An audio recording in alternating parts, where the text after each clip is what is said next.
This is an herbal mixture for increasing your kidney yin, healing your kidneys, increasing yin deficiency, so healing yin deficiency, growing the nerve endings, increasing the intelligence, increasing your strength, your physical capabilities, as well as your power and your output levels.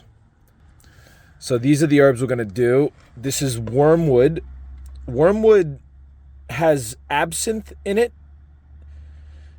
I use it for lucid connections. So it's helping me to think. It's helping me to work and be creative. It helps with stress levels.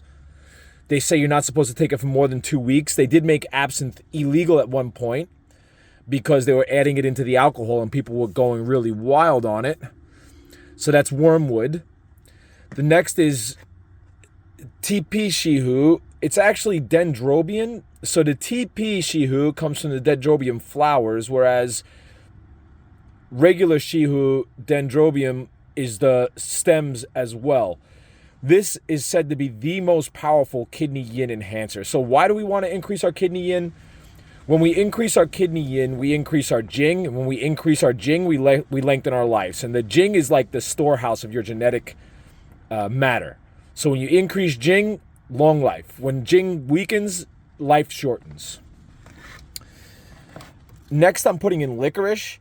Now, licorice is another one of these herbs that's great because it is a tonifying herb. So it will strengthen your chi, but it also mixes the other herbs that you put it in with together. So when you have herbs, if you put them in with licorice, it makes them work better together.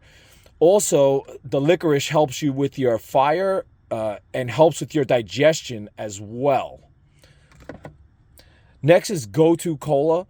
This is definitely one of my go-to nervines. As far as creativity and regrowing the brain and the nerves, I would say go-to cola, in my opinion, is only second to lion's mane. And it's a close second. Then, of course, always American ginseng. I try to put my American ginseng at least 3 to 5 times a week. You can take American ginseng. And with the way that we are in America, you know, we're working out. It's so yang over here. American ginseng can be used as much as possible. You can use it every day for 2 weeks, but your body does kind of get immune to it. That's why I don't like to use it any more than 3 or 4 times a week. But it's not because of adverse effects. It's not like you take it, it gives you adverse effects. But if you take it too much, then it loses its potency. And then the next one of my amazing go-tos is lion's mane.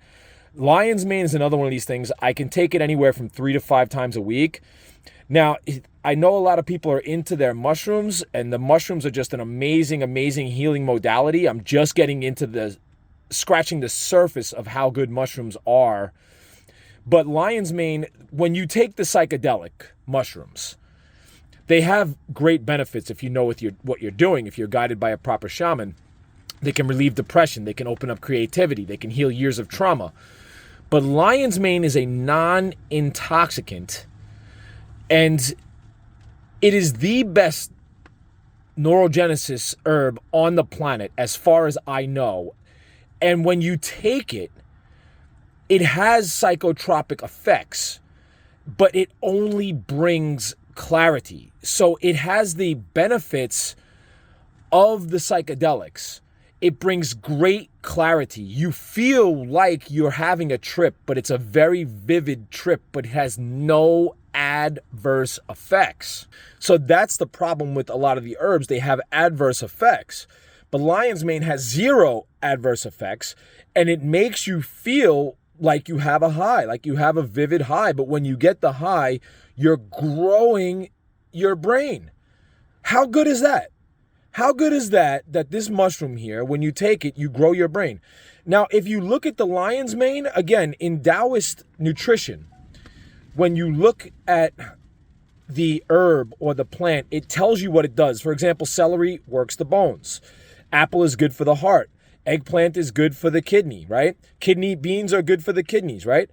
This lion's mane looks like a beard coming out of a tree.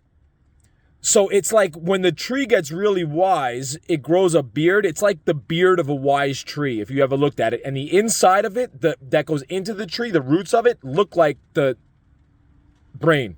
It looks like the nerve endings in the brain. So lion's mane is just, you have to take lion's mane.